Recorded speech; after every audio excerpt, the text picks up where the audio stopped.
So let's welcome Dr. John McDougall with a warm welcome. Thank you, Danny. Thank you, Danny. It's always good to be here, especially after this week. I spent the week talking to a group of doctors. And you know, they were really offended by my presentation. Yeah, they were offended because I got real serious about it. Because, you know, instead of presenting things in a very formal, very impersonal way, I got real personal, real formal right in their face. And I said, you know, I'm not talking about repairing televisions or a gasket blowing out in your car. I'm talking about people. I'm talking about wives and husbands and mothers and fathers and children that are suffering and dying because of the misinformation and the nonsense that goes on.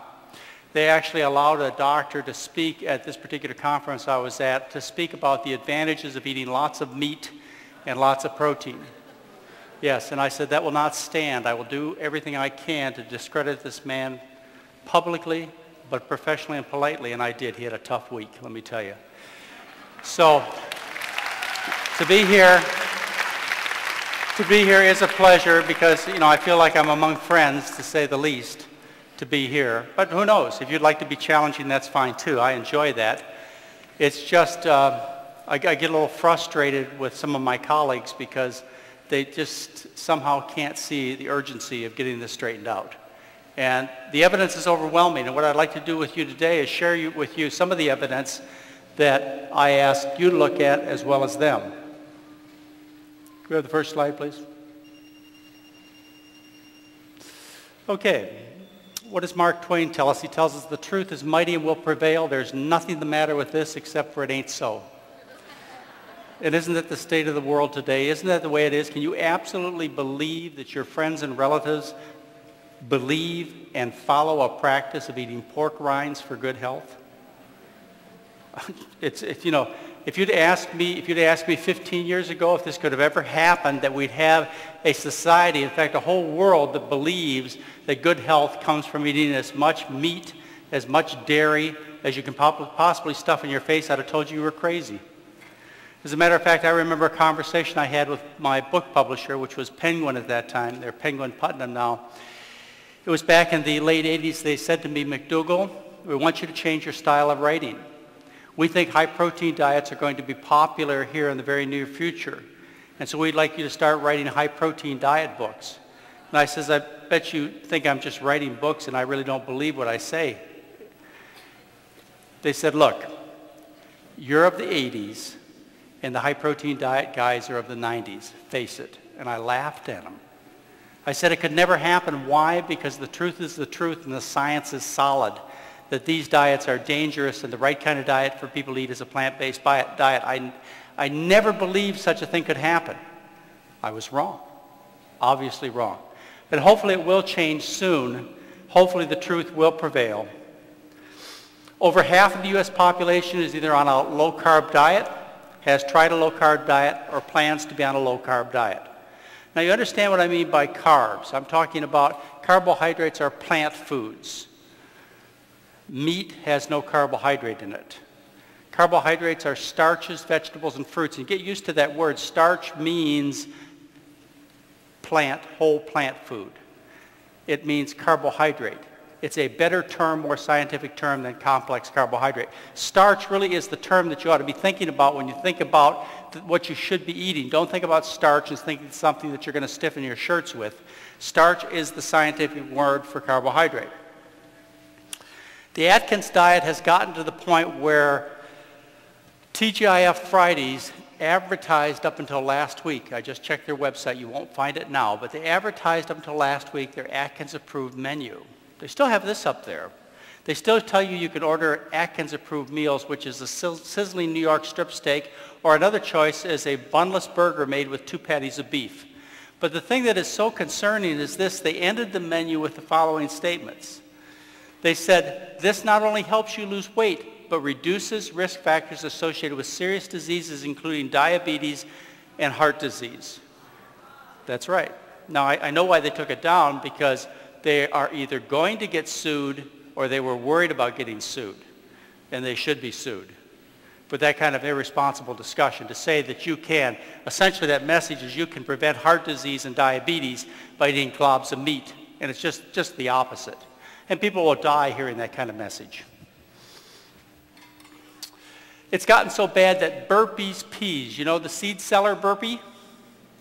Burpee's Peas now advertise low carbohydrate seeds that you can buy. Yeah, that's right.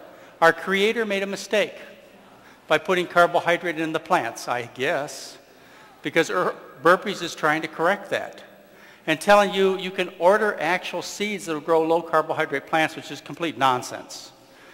They say lettuce and cucumbers and radishes and broccoli and celery are the ones you should choose. Think about those are the traditional diet foods that people always chose to lose weight.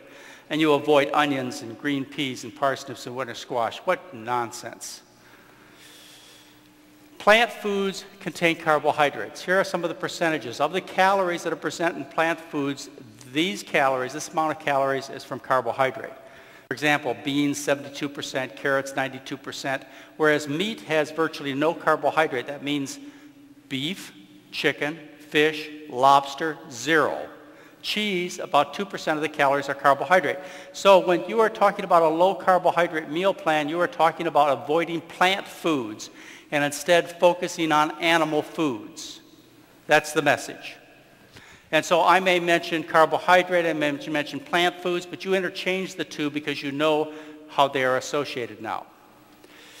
I just did a review. In fact, I wasn't here 5 minutes on the grounds, and somebody ran up to me and said, look, I have this terrible dilemma.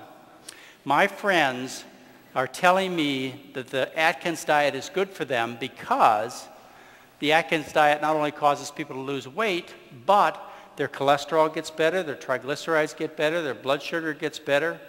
Well, I spent about 3 weeks last month reviewing the Atkins research.